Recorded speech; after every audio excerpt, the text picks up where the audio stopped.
লীলা আপনি চিন্তা করতে পারবেন না, ঠাকুরের লীলা বলে শেষ করা যাবে না। আমি যদি প্রতিদিনের লীলার কথা বলি, বইয়ের পর বই হয়ে যাবে। আজ থেকে কিছুদিন আগে এই যে এরা যে ডিপির কাজ করছে, আমার এত ভালো লাগে। আপনি বলুন তো, একটাই ছেলেকে কিচ্ছু বলে মানুষ করতে পারবেন না, আমি গ্যারেন্টি দিয়ে বলছি। একটা ছেলেকে ধমকে চমকে মানুষ করা যাবে না। তাকে ভিড়িয়ে দিন, সৎ সঙ্গের জগতে ভিড়িয়ে দিন, ডিপি ওয়ার্কে ভিড়িয়ে দিন। ছেলেকে চিনতে পারবেন না, ছেলেকে চিনতে পারবে না।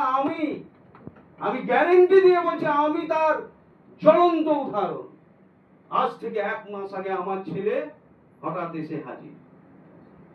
1 মাস আগে সেই ছেলেকে আমি কোনোদিন বলিনি প্রার্থনায় যেতে, আমি কোনোদিন বলিনি ঠিকঠাক ভাবে কিছু কর, কোনোদিন বলিনি।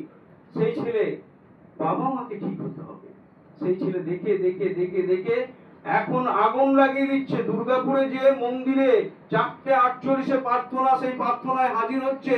ওখানে হাজির প্রার্থনা করার পর কিছুক্ষণ ছোলা টোলা প্রসাদ খাওয়ার পর ডিপি কাজে বেরোচ্ছে। ওখানে প্রচন্ড গরম, 8টা পর্যন্ত ডিপি কাজ হয়। ডিপি কাজে বেরিয়ে একসাথে দাদাদের সাথে মায়েদের সাথে বেরিয়ে বাড়ি আসছে এবং যাজন করে একটা বন্ধুকে, ও তার বাবাকে বুঝিয়ে সেই বন্ধুকে যাজন করে নিয়ে এসছে। আমাকে জানা না তো, আমাকে বলছে বাবা তুমি দীক্ষাটা দিয়ে দিও। এটাই। যাই হোক, ছেলেদের ফিরিয়ে দিন, যুব সমাজকে ফিরিয়ে দিন। আপনাদের চিন্তা করতে হবে না, কোনো কথা চিন্তা করতে হবে না, ছেলে অটোমেটিক মানুষ হবে। সৎসঙ্গী কাকে বলে? সৎসঙ্গী, সৎসঙ্গী নিজের মনে সৎসঙ্গী হতে হবে। আমরা প্রত্যেককে আমরা জয়গুরু বলি, জয়গুরু সবারই জন্য নয়। শ্রী ঠাকুর, শ্রী আচার্যদেব একেবারে ভেঙে দিয়েছেন এগুলো, আজকে বলার টাইম নেই। প্রতিপত্তিকে ভালো থাকবেন এবং প্রতিপত্তিকে ঈশ্বরচল মঙ্গলময় জীবন প্রার্থনা করি শ্রী ঠাকুরের আতুল চরণে এবং এই পরিবারের কৃষ্ণেন্দুরা। আর আছে টাইম আছে?